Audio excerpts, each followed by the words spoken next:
أعوذ بالله من الشيطان الرجيم.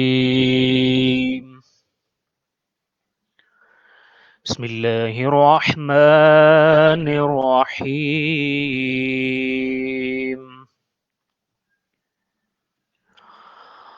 قالت أنى يكون لي غلام ولم يمسسني بشر ولم أك بغيا. قال كذلك قال ربك هو علي هين. سورہ مریم ورس نمبر 20 اور 21 کا پہلا حصہ. ولادت حضرت عیسیٰ علیہ الصلوۃ والسلام کی گفتگو ہو رہی ہے، اور اس سے پہلے جو گفتگو ہوئی وہ یہ کہ حضرت مریم بیت المقدس منتقل ہو چکی تھیں اور اپنے حجرے میں عبادت میں مصروف تھیں کہ ایک نوجوان کو دیکھا، اور وہ نوجوان یہ کہتا ہے کہ میں خالق کائنات کی طرف سے آیا ہوں تاکہ آپ کو ایک پاکیزہ اولاد یا پاکیزہ بیٹا عطا کروں. اور اس کے جواب میں حضرت مریم کا ریاکشن کیا تھا، اس بارے میں یہ آیات ورس نمبر 20 اور ورس نمبر 21 جو ہے یہ مکالمہ ہے جناب جبرائیل اور حضرت مریم کے درمیان. قالت وہ بولی، یعنی حضرت مریم بولیں، انا کیسے، یکونو ہوگا، کیسے ہوگا، لی میرے لیے، غلام لڑکا یا بیٹا، یعنی میرے لیے بیٹا کیسے ہوگا، و جبکہ لم یم سسنی مجھے مس نہیں کیا، مجھے چھوا تک نہیں ہے، بشرن کسی بشر نے، کسی انسان نے، کسی آدمزاد نے. میرے لیے بیٹا کیسے ہوگا حالانکہ مجھے کسی بشر نے چھوا تک نہیں. ولم اور نہیں، اکو ہوں اور میں نہیں ہوں، بغیا بدکار، بغیا یعنی باغی اور بد کردار کے معنی میں یہاں پہ یہ لفظ استعمال ہوا ہے، اور نہ ہی میں بدکار ہوں، یعنی میرے لیے بیٹا کیسے ہوگا، نہ تو مجھے کسی بشر نے چھوا اور نہ ہی میں بدکار ہوں. یہ جناب مریم کا سوال ہے حضرت جبرائیل امین سے. تو جبرائیل امین بولے قال کذالک، قال انہوں نے کہا، کذالک ایسے ہی ہوگا اور یوں ہی ہوگا. قال ربک فرمایا ہے تیرے رب نے، ہوا یعنی یہ کام، علیہ میرے اوپر، ہین آسان ہے. ہین کا ہم پہلے بھی پڑھ چکے ہیں جناب زکریا کے تذکرے میں. قال ربک ہوا علیہ ہین، کہ تیرے رب نے یہ فرمایا ہے کہ یہ کام میرے لیے آسان ہے. اس پوری آیا کا ورس نمبر 20 اور 21 کا جو پہلا حصہ ہے اس کا ٹرانسلیشن اس طرح سے ہو جائے گا کہ مریم نے کہا میرے ہاں لڑکا کیسے ہو سکتا ہے جبکہ کسی بشر نے مجھے چھوا تک نہیں ہے اور نہ ہی میں بد کردار ہوں. فرشتہ نے کہا یوں ہی ہے، مگر تمہارے پروردگار نے فرمایا ہے کہ وہ کام میرے لیے آسان ہے. جناب جبرائیل امین کے ساتھ جب مکالمہ ہو رہا ہے تو میں نے گزشتہ آیا میں ہم نے یہ عرض کیا تھا کہ جب کوئی بھی عورت اگر اس مرحلے پہ ہوتی کہ وہ ایک ایسی جگہ پہ ہے جہاں مردوں کا داخلہ منع ہے اور پھر وہاں پر اپنے حجرے میں ہے، پھر وہاں پہ ساتھ میں پردہ بھی لگایا ہوا ہے اور اس پردے کے اندر ایک نوجوان کو دیکھے تو یقیناً وہ خائف ہو جائے اور ڈر جائے، اور یہی صورتحال حضرت مریم کے ساتھ پیش آئی. اور آپ نے اس حالت میں پوچھا بھی صحیح اور اللہ کا واسطہ بھی دیا کہ تو کون ہے اور اس جگہ کیسے آیا ہے.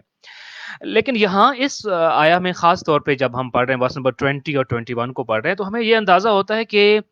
عورت اس طرح کی سچویشن میں جتنا خائف ہو، جتنا بھی ڈر جائے، لیکن جب اس کی عزت و عفت پر حرف آتا ہے تو وہ دلیر ہو جاتی ہے اور بہادر بن جاتی ہے. بالکل ایسے ہی کہ ابھی تک حضرت مریم اس نوجوان کے آنے سے خائف تھیں، لیکن جیسے ہی اس نوجوان نے اپنے آنے کا مقصد بیان کیا کہ میں تو ایک بیٹا ہبہ کرنے کے لیے آیا ہوا ہوں،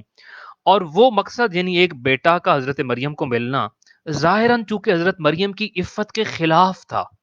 ظاہری طور پہ یہ ممکن نہیں تھا ایک باعفت خاتون کے لیے کہ وہ شادی شدہ بھی نہ ہو